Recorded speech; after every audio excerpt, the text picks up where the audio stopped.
जी नमस्कार दोस्तों, एक बार फिर से स्वागत है आपके अपने चैनल मैथ लाइव 2.0 में, जहां प्रत्येक दिन आपको बिहार सिविल कोड का प्रैक्टिस सेट कराया जाता है। और मैथ सेक्शन का जो होता है प्रैक्टिस सेट, वो स्पेशल मैथ सेक्शन का ही कराया जाता है इस चैनल पर। और बिल्कुल एक गजब का ट्रिक लेकर मैं आया हूं आज, और आप देखेंगे और सीखेंगे, बहुत मज़ा आने वाला है आज की क्लास में। और बिल्कुल आप पेन और पेपर लेकर बैठ जाइए, ताकि जो भी आपके लिए यूनिक चीज़ दिखाई दे उसको तुरंत आप नोट डाउन कर लें। थोड़ा सा भी आपको दिक्कत नहीं होने वाला है। हम इस तरह का ट्रिक सिखाने वाले इस सेशन में, जो बिल्कुल अद्भुत होगा और बिल्कुल यूनिक होगा। यकीन मानिए, आप हर क्वेश्चन को बिल्कुल एक झटके में चटकाइएगा, और आपके लिए हर ट्रिक यूनिक होगा आपके लिए, भरोसा करिए, ठीक है ना। तो अंत तक देखिएगा, हर क्वेश्चन से आपको कुछ ना कुछ सीखने को जरूर मिलेगा। और पेन पेपर लेकर बैठे रहिएगा तो आप नोट डाउन इजीली कर सकते हैं। और इसका पीडीएफ जो है मैं इस वीडियो के डिस्क्रिप्शन बॉक्स में लगा दूंगा। और प्रैक्टिस सेट 1 से लेकर 31 तक अगर आप नहीं देखे होंगे तो उसका भी लिंक इसी वीडियो के डिस्क्रिप्शन बॉक्स में लग जाएगा, वहाँ से देख सकते हैं। नहीं तो आप प्लेलिस्ट में जाकर देख सकते हैं, प्लेलिस्ट बना हुआ है बिहार सिविल कोड मैथ 2023 के नाम से, है ना। वहाँ से आप क्लिक करके line by line her video पड़ा हुआ है, लाइन बाय लाइन प्रैक्टिस आप कर सकते हैं। वैसे मेरे साथ प्रत्येक दिन आप प्रैक्टिस करिए।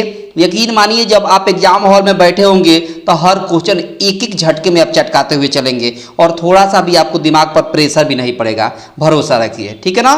बहुत शानदार, बहुत ही खूबसूरत।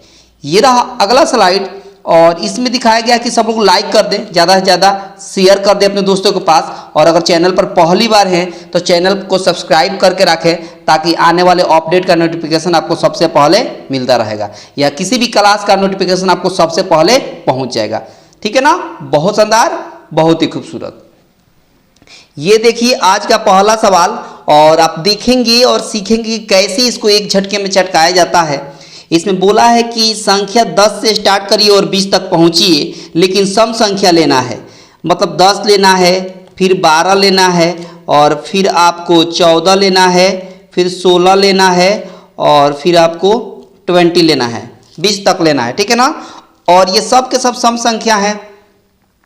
10, 12, 14, 16, 18, माफी चाहेंगे, यहाँ 18 एक रहेगा, 18 रहेगा, फिर 20 रहेगा, ठीक है ना। और बोला है कि इसका एवरेज निकालना है, तो सबको जोड़कर जितना संख्या है उतना से डिवाइड कर दिया जाता है। सबसे पहले सबको ऐड करेंगे, सबको ऐड कर दें, सबको जोड़ देंगे, ठीक है ना। और नीचे डिवाइड कर देंगे, 1, 2, 3, 4, 5, 6 संख्या, 6 से डिवाइड कर देंगे। जोड़ेंगे तो यहाँ 8, 6, 14, 14, 4, 18, 18, 2, 20 का 0 हो गया, 2 कैरी हो गया, 2, 1, 3, 3, 1, 4, 4, 1, 5, 5, 1, 6, 6, 1, 7, 7 और 2 कैरी कितना हो गया, 9 हो गया।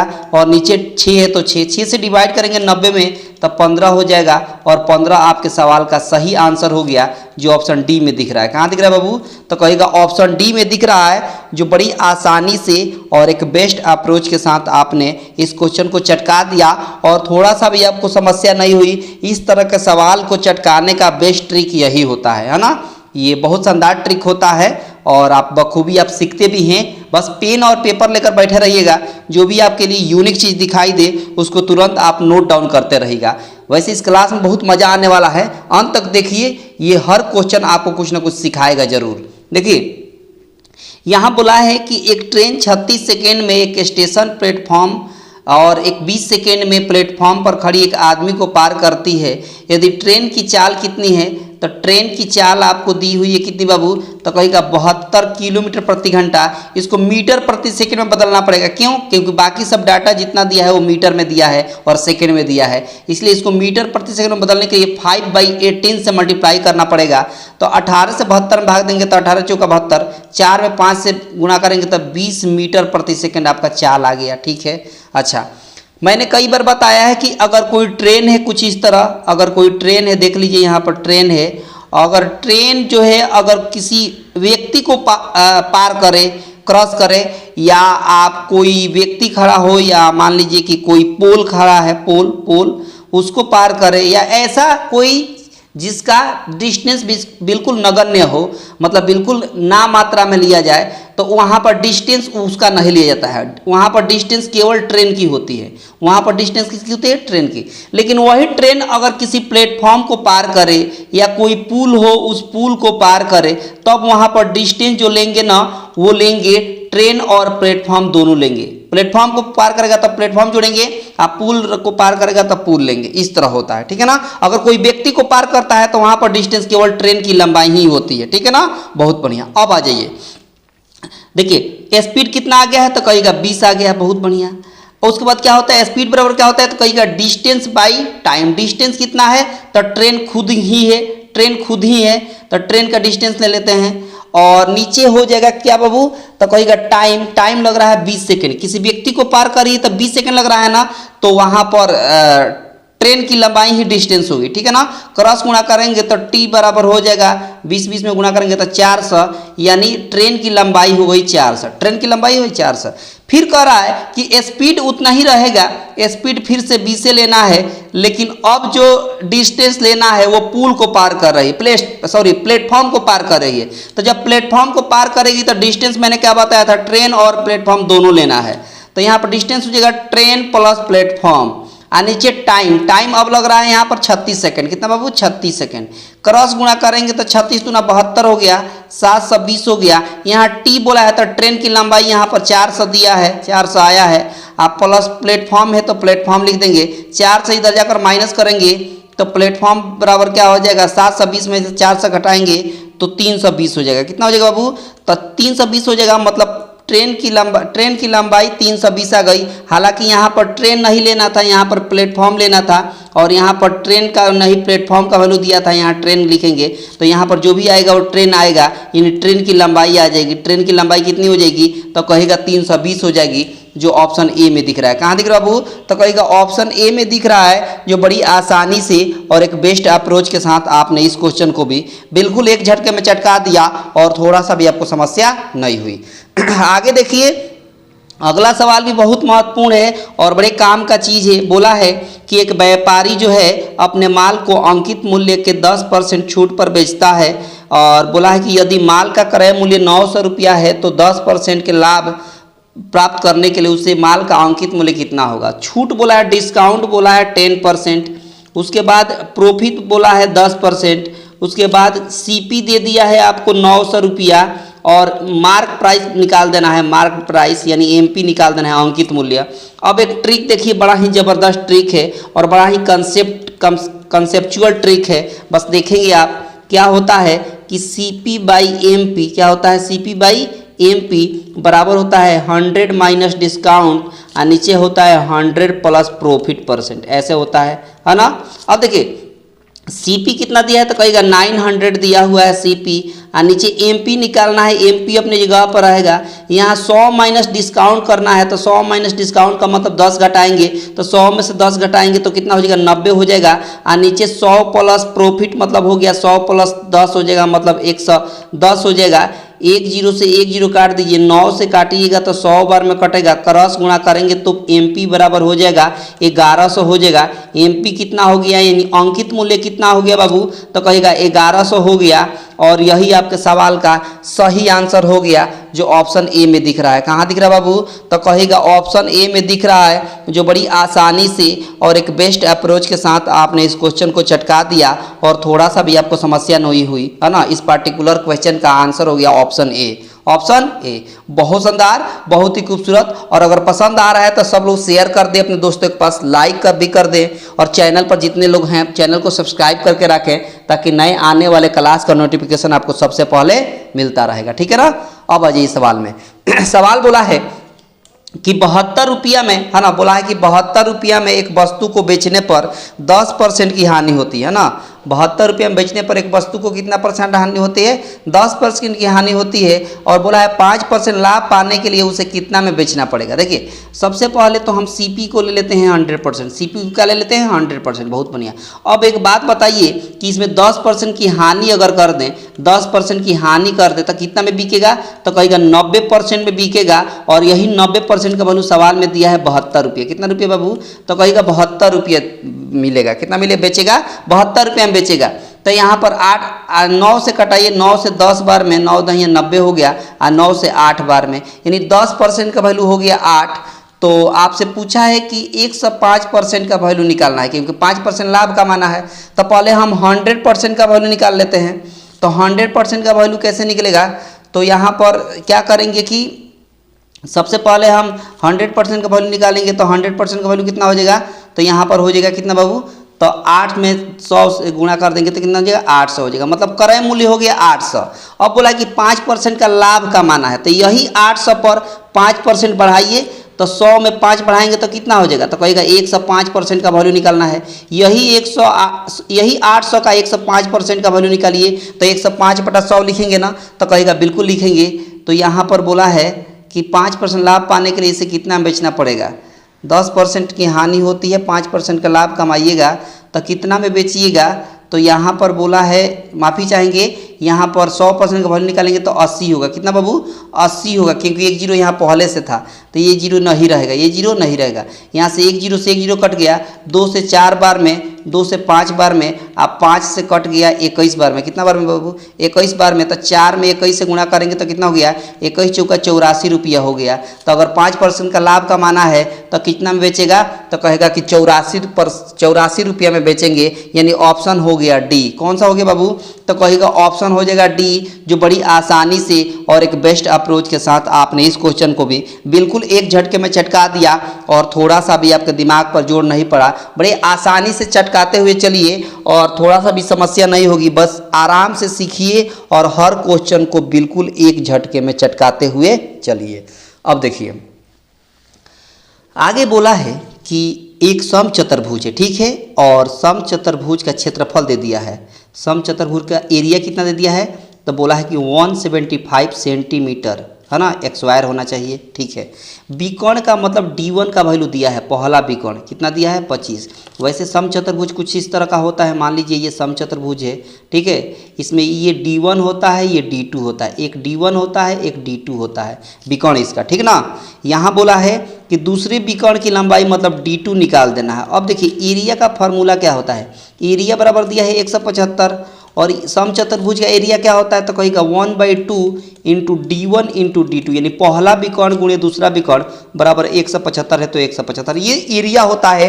ये आपको याद रखना पड़ेगा, क्योंकि जितना मेंसुरेशन का क्वेश्चन होता है उसमें आपको फॉर्मूला भी याद रखना जरूरी है ना।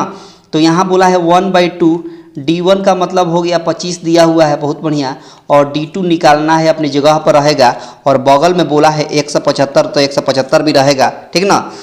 उसके बाद क्या करेंगे कि इस 25 से 175 को काटेंगे तो 7 बार में कटेगा, 2 से 7 में गुणा करेंगे, क्रॉस गुणा, तो D2 बराबर हो गया 7 दूना 14 सेंटीमीटर, और यही आपके सवाल का सही आंसर हो गया। यानी दूसरा विकर्ण कितना होगा, तो कहेगा 14 सेंटीमीटर, यानी ऑप्शन डी, ऑप्शन डी। चटका दिया ना, बड़ी आसानी से, आपको थोड़ा सा भी दिक्कत होने वाली नहीं है ना।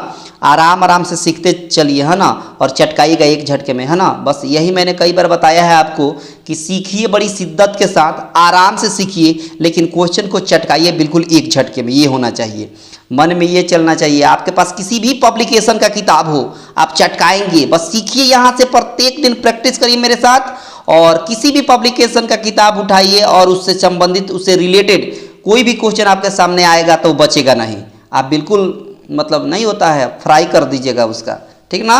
तो इस तरह होना चाहिए, हर क्वेश्चन को फ्राई करना है ना। तो ये सीख लीजिए आप प्रैक्टिस के साथ, ठीक ना। देखो सवाल में बोला है कि सबसे छोटी पूर्ण घन संख्या कौन सी है जो 5, 10, बोला है कि 5, 10 और 15 से पूरा भाग जो है लग जाए, यानी विभाज्य हो जाए। अब देखिए सबसे पहली बात कि ऑप्शन नंबर ए जो है ये पूर्ण घन नहीं है, पूर्ण घन नहीं है, क्यों, क्योंकि 21 का घनमूल पूरा नहीं निकलेगा। उसी तरह 24 का भी घनमूल यानी क्यूब रूट पूरा नहीं निकलेगा, तो ये भी एलिमिनेट हो गया, यानी 2 ऑप्शन आपने एलिमिनेट कर दिया। 2 ऑप्शन को आपने क्या कर दिया बाबू, तो कहेंगे कि आपने 2 ऑप्शन को एलिमिनेट कर दिया, मतलब हटा दिया, बच गया 2 ऑप्शन बी और सी। अब एक बात बताइए कि अब पहले छोटी संख्या बोला है ना, तो हम तो 27 और 64 में छोटी संख्या कौन है? तो कहेगा 27 है। तो पहले इसको चेक करेंगे कि सबसे इसमें भाग लग रहा है कि नहीं। तो इस 27,000 में 5 से पूरा पूरा भाग लग जाएगा तब बिल्कुल लगेगा। 10 से पूरा पूरा भाग लगेगा तब बिल्कुल लगेगा। 5 से पूरा पूरा भाग लगेगा तब बिल्कुल लगेगा। तो ऑप्शन बी हो जाएगा एक झटके में। वैसे ऑप्शन नंबर सी भी हो जाएगा आंसर, लेकिन इसमें बोला है ना 15 यहाँ था ना, 15 था ना, तो यहाँ पर 5 नहीं था, 5, 10, 15 यहाँ लिखा हुआ था।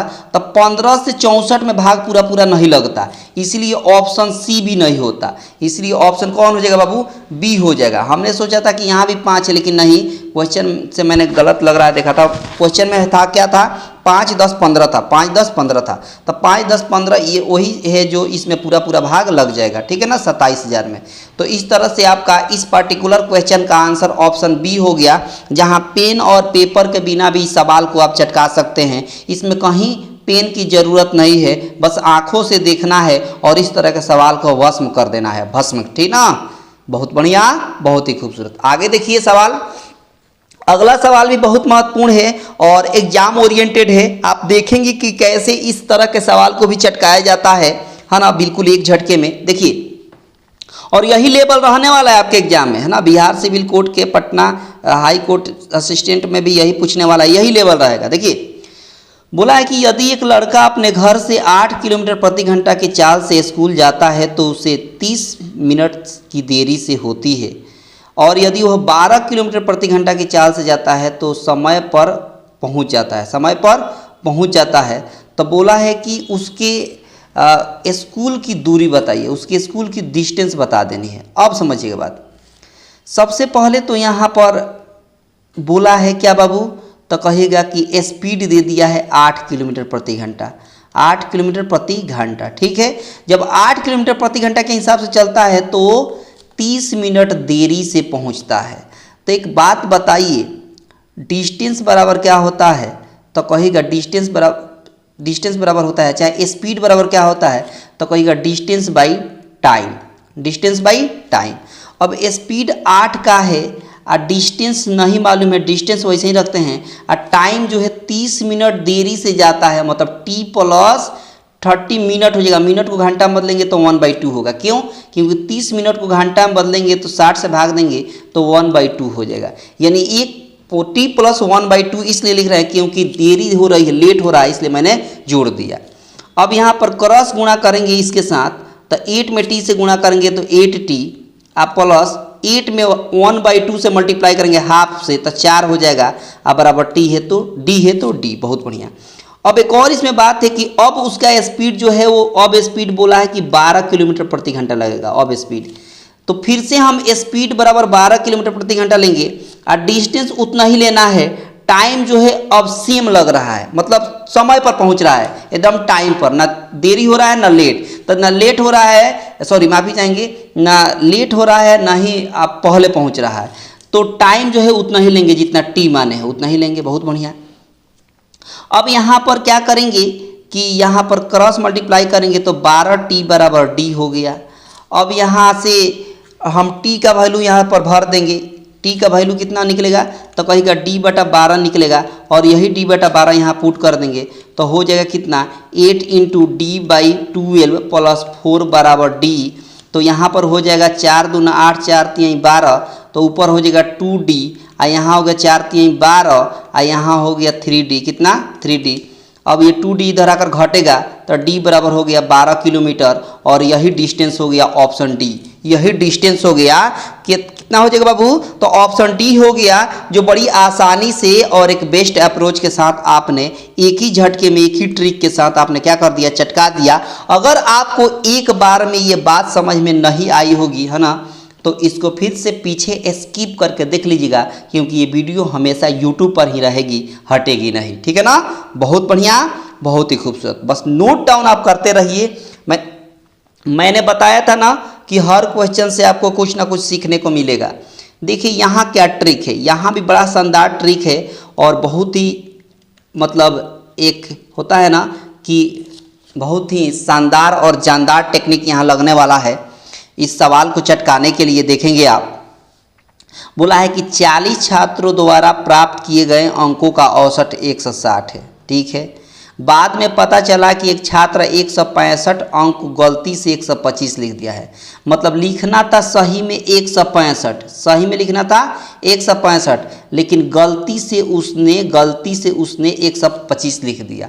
अब आपके हिसाब से कितना कम लिखा है, कितना कम लिखा है? तो घटाएगा तो कहेगा कि 40 कम लिखा हुआ है, 40 अंक कम लिखा हुआ है।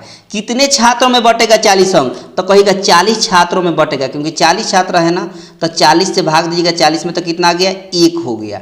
यानी इसका एवरेज जो है 1 बढ़ जाएगी। एवरेज क्या होगा? 1 बढ़ जाएगी। पुराना वाला एवरेज कितना है? पुराना एवरेज कितना है बाबू? तो कहेगा पुराना एवरेज 160 है। पहले वाला एवरेज 40 छात्रों का औसत कितना है? 160 है। और नया वाला एवरेज कितना आ गया? तो कहेगा 1 आ गया। तो इसमें 1 जोड़ देंगे तो कितना हो गया? तो कहेगा 161 आपका नया वाला औसत हो गया। यानी सही में औसत कितना आ गया? 161। मतलब ऑप्शन सी हो जाएगा, जो बड़ी आसानी से और एक बेस्ट अप्रोच के साथ आपने इस क्वेश्चन को बिल्कुल एक झटके में चटका दिया और थोड़ा सा भी आपको समस्या नहीं हुई। बहुत शानदार अप्रोच है ये। इस तरह के सवाल को बिल्कुल यही टेक्निक से अपनाइएगा तो इस तरह के सवाल को चटका सकते हैं और दिमाग पर बिल्कुल जोड़ नहीं पड़ेगा। मतलब आपको बिना प्रेशर के आप बनाइएगा, दिमाग पर बिल्कुल प्रेशर नहीं होगा, बिल्कुल स्मूथली बनाइएगा आप। अगला सवाल देखिए, अगला सवाल भी बहुत महत्वपूर्ण है और देखेंगे कि कैसे इसको भी चटकाया जाता है एक झटके में। बोला जा रहा है कि किसी संख्या का 40%, कितना 40% बोला है कि संख्या का 40% कितना है बाबू? तो कहिएगा कि 147.2। उस संख्या को हम 100% मान लेते हैं। कितना मान लेते हैं? 100%। अब एक बात बताइए कि अगर हम ये दशमलव हटाते हैं तो यहाँ एक 0 आ जाएगा, मतलब 400% हो जाएगा और 400% का वैल्यू 1472 हो गया। बहुत बढ़िया। अब एक बात बताइए, 4 से इसको भी काटेंगे तो 100 बार में कटेगा और 4 से इसमें भी भाग देंगे तो 4 3 12 हो गया, 27 हो जाएगा, 4 6 24 हो गया और 4 8 32 हो गया, 368 हो गया। सवाल में बोला है कि उस संख्या का 25% बताइए। अब एक बात बताइए कि उस संख्या कितना आया है? संख्या को हम क्या माने थे? तो कहिएगा उस संख्या को 100% माने थे, तो उस संख्या का 100% का ही वैल्यू आया है 368। यानी उस टोटल संख्या कितना है? तो कहिएगा 368 है। टोटल संख्या कितना है? तो कहिएगा 368 है। और इसी का बोला है कि 25% बता दीजिए। 25% का मतलब होता है 1/4। 25% का मतलब क्या होता है? तो कहिएगा 1/4। ये मैंने बताया था कब बाबू? तो जब परसेंटेज पढ़ा रहा था तो मैंने बताया था। अब देखिए 4 से काटिएगा तो 4 9 36, 4 2 8, यानी 92 हो गया। कितना हो गया बाबू? 92 यानी 92 हो गया। Option C. हालांकि ए बी सी डी होना चाहिए, लेकिन ए के बाद सी दे दिया है तो ऑप्शन सी ही हो जाएगा। 92 आपके सवाल का सही आंसर हो गया। 92 आपके सवाल का सही आंसर हो गया। ठीक है ना? बहुत शानदार, बहुत ही खूबसूरत। बस सीखते रहिए, देखते रहिए और इस सेशन का, इस क्लास का आनंद लेते रहिए, है ना? बहुत बढ़िया, बहुत ही खूबसूरत। अगला सवाल देखिए। अगला सवाल बोला है कि एक निश्चित राशि, ध्यान सुनिएगा, अगला सवाल बोला है कि एक निश्चित राशि पर 10% वार्षिक दर से 2 वर्षों में चक्रवृद्धि ब्याज और साधारण ब्याज के बीच का अंतर जो है वो 42 रुपया है, जबकि ब्याज वार्षिक संयोजित होता है। तो राशि बता दीजिए। अब एक बात बताइए, एक बात समझिएगा, उस राशि को हम 100% मान लेते हैं। उस राशि को क्या मान लेते हैं? तो कहिएगा 100% हम मान लेते हैं। कितना परसेंट बाबू? 100% मान लेते हैं। अब आपको 2 साल का CI और चक्रवृद्धि ब्याज का मैंने डायग्राम बताया था, जो आप देखे होंगे कि जब पार्टिकुलर मैंने सेशन लिया था, एक चक्रवृद्धि ब्याज पर मैंने सेशन लिया था, 2 सेशन लिया था, उसका लिंक इस वीडियो के डिस्क्रिप्शन बॉक्स में लग जाएगा, आप देख सकते हैं। तो मैंने बताया था 2 साल का डायग्राम कुछ इस तरह का, CI निकालने के लिए 2 साल का डायग्राम कुछ इस तरह का, एक बॉक्स यहाँ, फिर दूसरा बॉक्स यहाँ और फिर तीसरा बॉक्स नीचे, इस तरह मैंने बताया था। ठीक है ना? क्योंकि चक्रवृद्धि ब्याज में ब्याज के ऊपर भी ब्याज लगता है। तो 100 का 10% कितना होगा? तो कहिएगा 10 होगा। इधर भी कितना होगा? 10 होगा। आप फिर से ब्याज के ऊपर भी ब्याज लगेगा। इस 10 का 10% कितना होगा? तो कहिएगा 1 होगा। बहुत बढ़िया। अब मैंने आपको बताया था, आपको याद होना चाहिए कि इसमें पहला रो छोड़कर, ये पहला वाला रो छोड़कर नीचे वाला क्या होता है? तो कहेगा कहेगा कि चक्रवृद्धि ब्याज और साधारण ब्याज का अंतर होता है। चक्रवृद्धि ब्याज और साधारण ब्याज का क्या होता है? अंतर होता है। तो पहला रो हमने छोड़ दिया, दूसरा रो में क्या है? केवल 1 है और 1 ही क्या हो गया? तो कहेगा चक्रवृद्धि ब्याज और साधारण ब्याज का अंतर हो गया। आपके हिसाब से चक्रवृद्धि ब्याज और साधारण ब्याज का अंतर 1 है और क्वेश्चन कह रहा है कि नहीं 42 है। क्वेश्चन क्या कह रहा है? 42 से, क्योंकि क्वेश्चन का भी कुछ पूछने का एक अलग अपना अंदाज होता है ना, इसका अपना भी एक अंदाज होता है, क्योंकि आपके हिसाब से 1 यूनिट है और क्वेश्चन कहता है कि नहीं हम 1 नहीं 42 है। क्वेश्चन क्या कह रहा है? हम 1 नहीं 42 रुपया हैं। तो सवाल में कहा है कि नहीं नहीं हमको राशि निकाल कर बताइए। सवाल क्या कहता है कि नहीं नहीं हमको राशि निकाल कर बताइए। तो राशि कितना माने हैं प्रिंसिपल? तो 100 माने हैं। तो जब 1 यूनिट का वैल्यू 42 तो 100 यूनिट का वैल्यू कितना हो जाएगा? तो 42 में 100 से मल्टीप्लाई कर देंगे तो 4200 रुपया हो जाएगा। कितना हो जाएगा बाबू? 4200 रुपया हो जाएगा, जो ऑप्शन सी में दिख रहा है। अब क्वेश्चन कहेगा कि हाँ हम अब सेटिस्फाइड हैं आपसे। क्वेश्चन क्या कहेगा? क्वेश्चन कहेगा कि हम अब आपसे क्या हुए हैं? सेटिस्फाइड हो गए हैं, क्योंकि आपने ऑप्शन सी दे दिया। क्या दे दिया बाबू? ऑप्शन सी दे दिया, जो बिल्कुल करेक्ट है, जो बिल्कुल करेक्ट है। चटका दिया ना? तो बहुत शानदार ट्रिक है। इस तरह के सवाल को चटकाने के लिए यही बेस्ट अप्रोच है। अगर आप नहीं देखे होंगे तो देखना जरूरी है ये सेशन, क्योंकि चक्रवृद्धि ब्याज पर मैंने, कंपाउंड इंटरेस्ट पर स्पेशल मैंने सेशन लिया था, है ना। बहुत सारा चैप्टर वाइज भी मैंने लिया है ना, बहुत सारा। और इसलिए लिया था कि जब मैं मतलब जब आपको प्रैक्टिस सेट कराऊं तो आपको समस्या नहीं हो, है ना। इसीलिए मैंने चैप्टर वाइज पहले पढ़ा दिया। उसको नहीं देखे होंगे तो देख लीजिएगा, ठीक है ना। बहुत बढ़िया, प्लेलिस्ट में भी मिल जाएगा, और नहीं तो आपको इस वीडियो के डिस्क्रिप्शन बॉक्स में लग जाएगा उसका लिंक, आप देख सकते हैं, ठीक ना। अगला सवाल देखिए। अगला सवाल भी बड़े मज़ेदार है और बिल्कुल एक झटके में चटकाने लायक है। देखिए सवाल में बोला है कि ABCD 4 हैं, उनका अनुपात दिया हुआ है। बोला है A है, फिर B है, फिर C है, और फिर क्या है बाबू? D है। बोला है कि 3:4:9:10 है ना। बहुत बढ़िया। अब बोला है कि D का हिस्सा A के हिस्से से 3612 रुपया अधिक है। D का हिस्सा A के हिस्से से कितना अधिक है?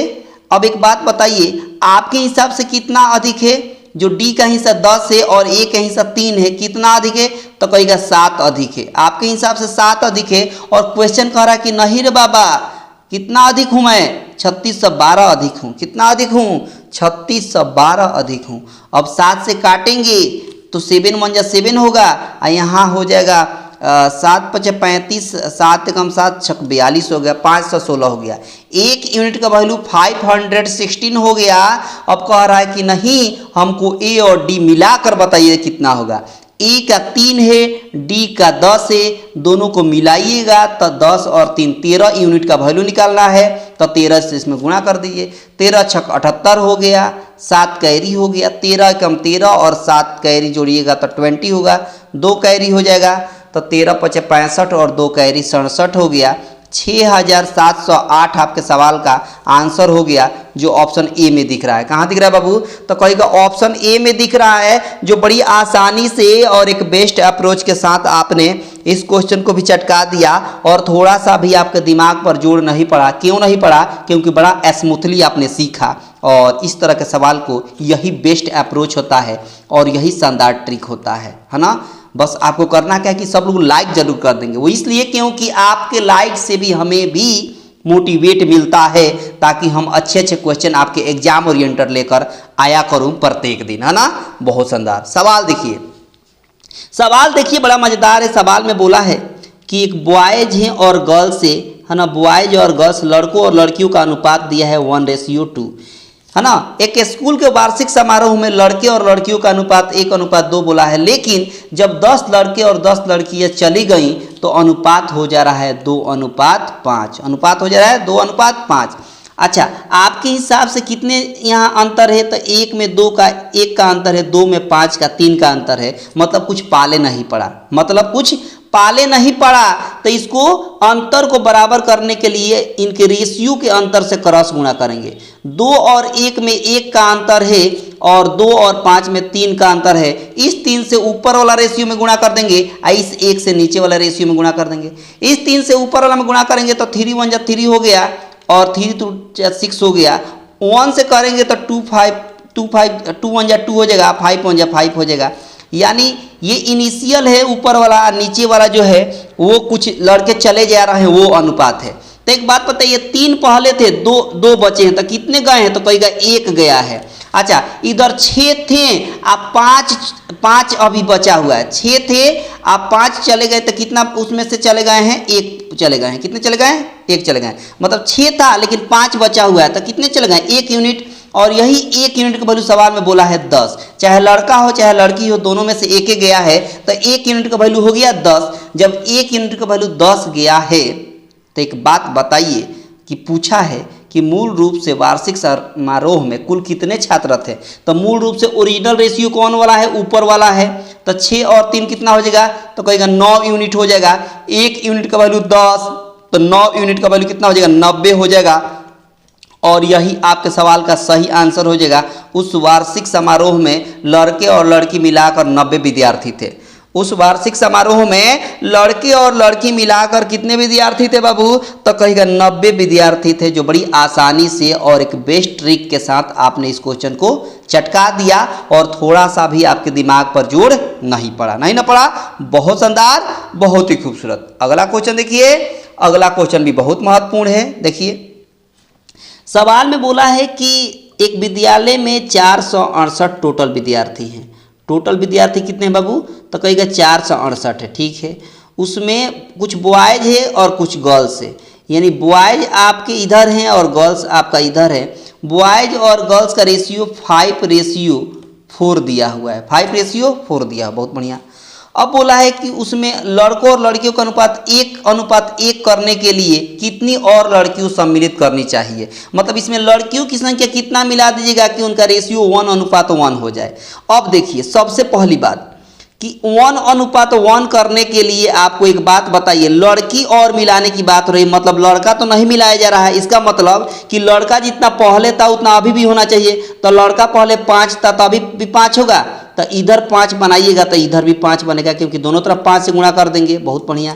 अब एक बात बताइए, आपके हिसाब से कितना मिलाया गया है? तो 4 से 5 हुआ है, मतलब 1 यूनिट मिलाया गया है। इसका मतलब आपको 1 यूनिट का वैल्यू निकालना है। अब आ जाइए यहाँ, पहले 5 और 4 में लड़का लड़की बटे थे, तो 5 और 4 मिलाकर कितना होगा? तो 9 यूनिट होगा। और यही 9 यूनिट का वैल्यू बोला है सवाल में 468। तो 1 यूनिट का वैल्यू कैसे निकलेगा? तो काट दीजिए कितना से? 9 से। तो 9 × 5 = 45, 9 × 2 = 18, यानी 1 यूनिट का वैल्यू हो गया 52। 1 यूनिट का वैल्यू हो गया 52। यही 1 यूनिट का वैल्यू निकालना था। क्यों? क्योंकि आपके हिसाब से कितना मिलाया जा रहा है लड़कियों को? तो कहेगा 1 यूनिट मिलाया जा रहा है। और यही 1 यूनिट का वैल्यू सवाल में बोला है 52 मिलाया जा रहा है। कितना बाबू? 52। और यही आपके सवाल का आंसर हो जाएगा, यानी ऑप्शन सी। कौन सा बाबू? ऑप्शन सी हो गया, जो बड़ी आसानी से और एक बेस्ट अप्रोच के साथ आपने इस क्वेश्चन को भी चटका दिया। क्यों? क्योंकि ये बड़ा स्मूथली आपने सिखाया है, सीखा है ना? मैंने सिखाया है लेकिन आपने सीखा है ना?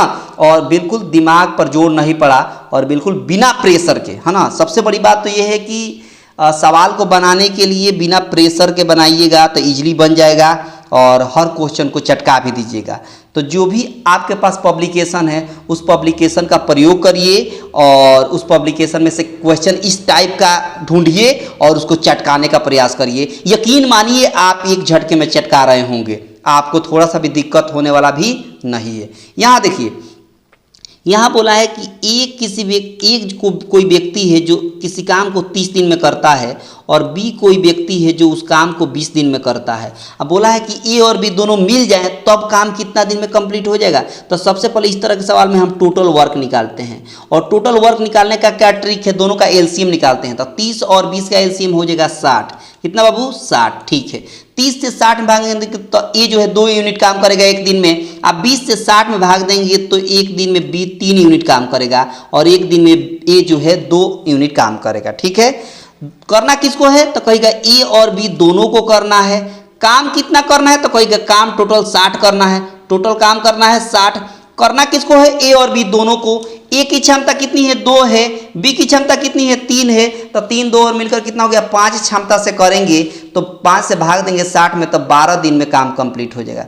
5 से भाग दीजिएगा 12 में, तो 12 5 60 होता है ना, यानी 12 दिन में काम जो है वो कंप्लीट हो जाएगा। और बड़ी आसानी से बेस्ट अप्रोच के साथ ऑप्शन आपने सी लगा दिया ना, यानी इस सवाल का, इस पार्टिकुलर सवाल का आंसर हो गया ऑप्शन सी। और एक ये बेस्ट अप्रोच है, यह क्या है, एक बेस्ट अप्रोच है। और इसी अप्रोच के साथ इस तरह के क्वेश्चन को चटकाया जाता है, बिल्कुल दिमाग पर जोर दिए बिना, यानी बिना प्रेशर के इस क्वेश्चन को आप बनाते हुए चलिएगा। सवाल देखिए, सवाल में बोला है कि 10 वर्षों में 5% प्रति वर्ष साधारण ब्याज की दर से किस राशि का ब्याज 120 रुपया होगा, यानी प्रिंसिपल निकाल देना है। प्रिंसिपल को हम मान लेते हैं 100%, प्रिंसिपल को हम क्या मान लेते हैं 100%। अब एक बात बताइए, साधारण ब्याज की बात बोला है ना, तो साधारण ब्याज में ब्याज जो है हर साल बराबर लगता है। हर साल बराबर का मतलब अगर पहले साल 5% लगा है तो अगले साल भी 5% लगेगा, फिर अगले साल भी 5% लगेगा, मतलब 10 साल तक 5% लगेगा, क्योंकि बोला है सवाल में 10 साल। तो एक साल में 5%, तो 10 साल में कितना हो जाएगा, 10 × 5 = 50%, यानी 50% ब्याज लग रहा है। कितना परसेंट, 50% ब्याज लग रहा है। आपके हिसाब से 50% ब्याज है और क्वेश्चन के हिसाब से ब्याज बोला है 120 रुपया। आपके हिसाब से ब्याज कितना है 50% और क्वेश्चन कहता है कि नारे बाबा ब्याज जो है वो 120 रुपया लगेगा, तो 50% का वैल्यू 120। तो सवाल में बोला है कि राशि बताइए, राशि बोले तो सवाल कहता है, आप सोच रहे कि सवाल नहीं कहता है, सवाल कहता है, वो बेजुबान है लेकिन आपको शब्दों से वार करता है। क्वेश्चन क्या करता है, आपको शब्दों से वार करता है, क्योंकि उसके पास जुबान तो है नहीं। तो आपको शब्द में कहा है कि राशि बता दिए, मतलब 100% का वैल्यू बता दीजिए। अब एक बात बताइए, 50% का वैल्यू 120 है, तो 100% का वैल्यू निकालिएगा, तो 50 से 100 आने में कितना गुना है, 2 गुना है, तो आप भी इधर 2 गुना कर दीजिए, तो 120 गुना कितना हो जाएगा, 240 हो गया, यानी 100% का वैल्यू कितना हो गया, 240 हो गया, यानी आपको प्रिंसिपल आ गया, वो राशि आ गया 240, यानी ऑप्शन डी। ऑप्शन डी चटका दिया ना, बहुत बेस्ट ट्रिक है और बहुत शानदार ट्रिक है। इस तरह के सवाल को ऐसे ही चटकाया जाता है, क्योंकि एक बेस्ट अप्रोच होता है। क्या होता है बाबू, कहिएगा कि बेस्ट अप्रोच होता है ना। ये देखिए सवाल, इस सवाल को कैसे चटकाएंगे, बोला है कि 7 दिन में काम करने वाले 7 घंटे में 7 घंटे काम करने वाले 60 लड़के 18 दिन में काम को कर सकते हैं, तो एक दिन में 9 घंटे काम करने वाले 28 लड़के उसी काम को कितने दिनों में करेंगे। तो समझिएगा बात, बेसिकली इस तरह का क्वेश्चन को चटकाने का तरीका है, बोला जाता है कि M1 × D1 × T1 बराबर होता है क्या बाबू, M2 × D2 × T2। अब बताइए ना, M1 का वैल्यू तो कहेगा 60 लड़के, D1 का मतलब 18 दिन, टाइम कितना लग रहा है तो कहेगा 7 दिन, ठीक है। इधर M2 का मतलब 28 लड़के बताया गया है, D2 का मतलब निकालना है दिन, और टाइम बोला है 9 घंटा। अब कटा दीजिए, 9 से 9 दूना 18, ठीक है। 7 से 7 दूना 14 हुआ, तो 14 से 14 दूना 28, और 2 से 60 कट गया 30 बार में, मतलब D2 कितना आ गया 30 दिन, और 30 दिन आपके सवाल का सही आंसर हो गया, यानी ऑप्शन बी। कौन सा बाबू, तो ऑप्शन बी हो गया, जो बड़ी आसानी से और एक बेस्ट अप्रोच के साथ आपने इस क्वेश्चन को चटका दिया, वो भी बिल्कुल एक झटके में, और थोड़ा सा भी आपको समस्या नहीं हुई। तो अब मैं यहीं पर क्वेश्चन को, इस सेशन को ड्रॉप करता हूं, रोकता हूं, वो इसलिए क्योंकि टाइम हो गया है, और इस क्वेश्चन का आंसर आपको कमेंट बॉक्स में दे देना है। इस क्वेश्चन का आंसर आपको कमेंट बॉक्स में देना है, होमवर्क में रूप में ले लीजिए, होमवर्क के रूप में ले लीजिए, और इसका आंसर आपको कमेंट बॉक्स में देना है। और मैं देखना चाहूँगा कि किसका आंसर सबसे पहले आता है, और इसका PDF इसी वीडियो के डिस्क्रिप्शन बॉक्स में लग जाएगा, यकीन मानिए। और इसका भी आंसर आपको कमेंट बॉक्स में, बहुत आसान सवाल है ये, होमवर्क में दोनों सवाल रहेगा। और इस तरह से मैं सेशन को यहीं पर समाप्त करता हूं। और आपको पसंद आया है, दिल से पसंद आया है, ये ट्रिक सब अद्भुत लगा है, तो सब लोग लाइक कर देंगे, ज़्यादा से ज़्यादा अपने दोस्तों के पास शेयर कर देंगे, और चैनल पर पहली बार होंगे तो चैनल को सब्सक्राइब करके बेल आइकन पर क्लिक कर देंगे, ताकि आने वाले नए क्लास का नोटिफिकेशन आपको सबसे पहले मिल जाएगा, ठीक है ना। तो मिलते हैं अगले क्लास में, तब तक आप सभी को दिल से धन्यवाद।